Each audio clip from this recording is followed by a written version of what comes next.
Welcome back. Episode 4, right?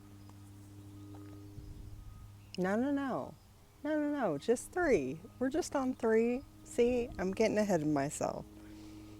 Episode 3. The first one was mostly about my stroke. My second one was hopes that things were going to get better as soon as I got home, because the hospital stay was why I didn't feel good, right? And last video,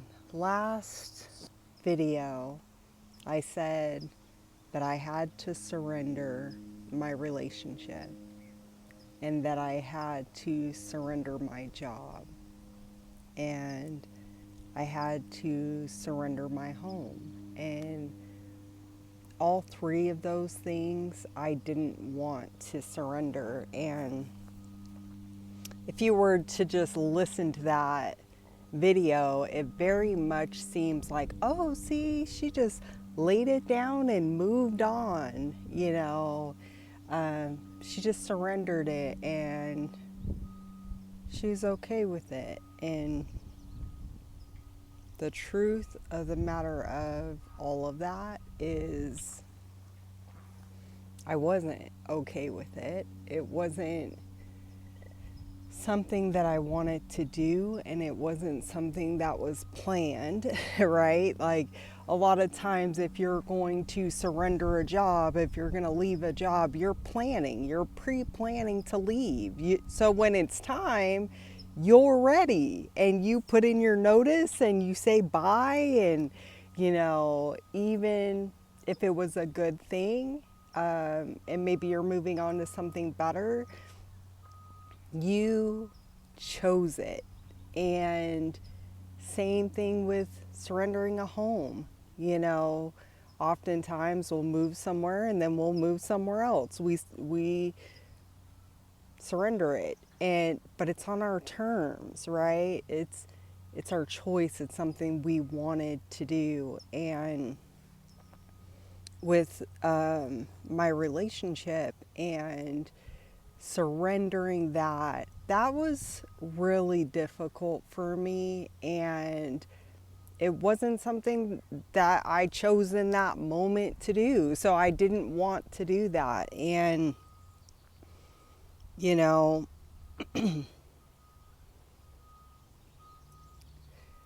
so many outsiders can say, if I was in that position, meaning if they were my partner when I had my stroke, if I was that person, I would have stuck by you and I would have done this and this and this. And it's so easy to say all the things that we would have done if that was us.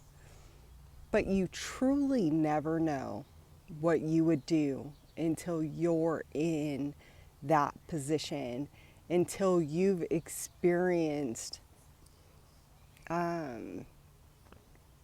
someone who's had a stroke and their body's disabled and they're no longer able to be the same partner to you that they were just a day before, right? And you don't know what you would do. And looking at people's lives from the outside in, that's exactly what that is. You see the outside view.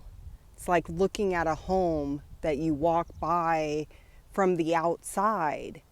You only get certain viewpoints. You don't know the depths of that house. You don't know what's in the attic, and you don't know what's in the basement, and you don't know what's in the rooms, right? You might, my favorite thing during Christmas time is when people put up their Christmas trees and they do it in a way that it's in front of a window. And that's what you get to see. You get to see their Christmas tree and the lights, and it's beautiful. And but I don't know what's in that person's house. I don't know the depths of their struggles, and I don't know the depths of what they go through. So saying if that was me, I would do XYZ, you truly don't know that. And you truly don't even know what you would do if you're a stroke survivor, right? Unless you've done it.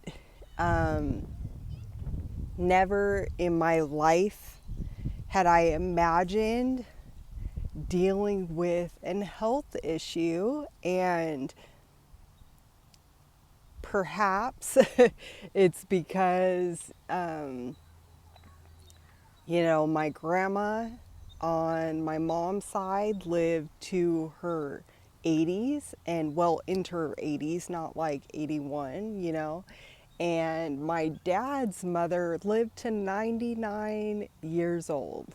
And so when you have grandparents with longevity and you have parents with longevity, my mother is 75, my dad is 80, and that's so beautiful, right? So I'm like, that's the lineage that I come from. So never would I have thought that something health related was ever going to enter my life. And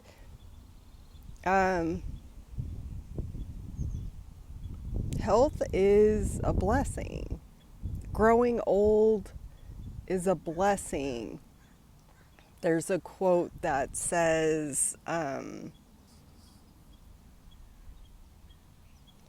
something to the effect of, growing old is a privilege and not everyone.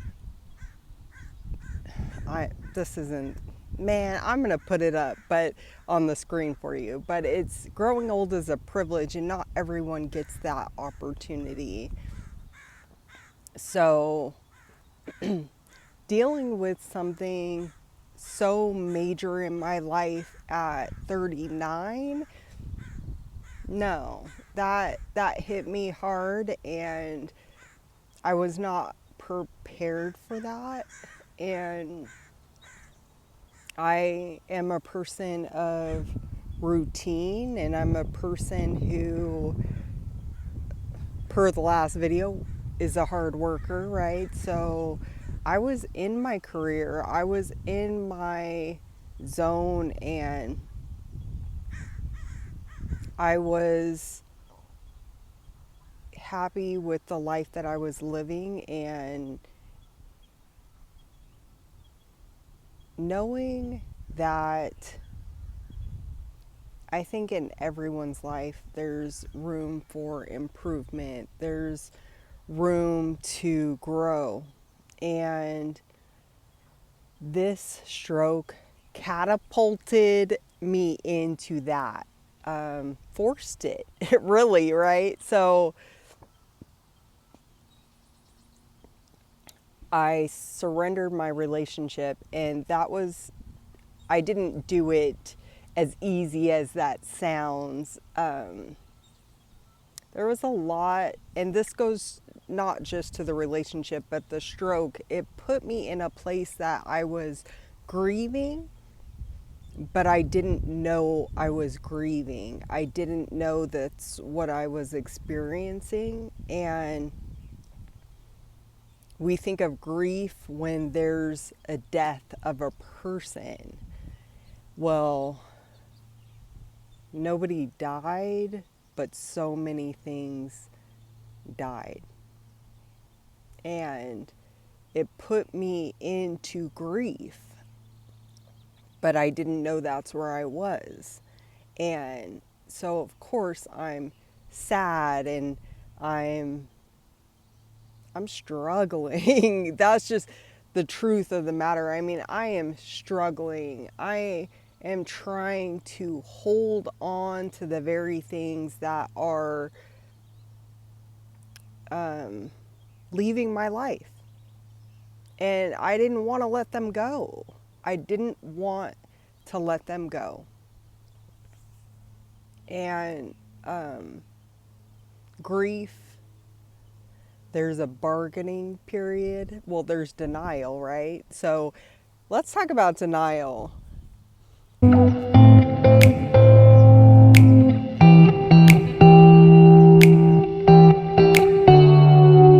As I was setting up to do this video, you can see where I'm sitting. So I was thinking, like, you guys better have my back if there's a snake.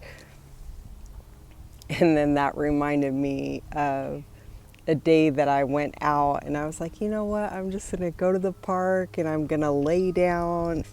It's going to be peaceful. And I lay my blanket out and I'm out there for a while. And this lady walks by and she's like, excuse me, is that your snake? Yeah, no, that's not my snake.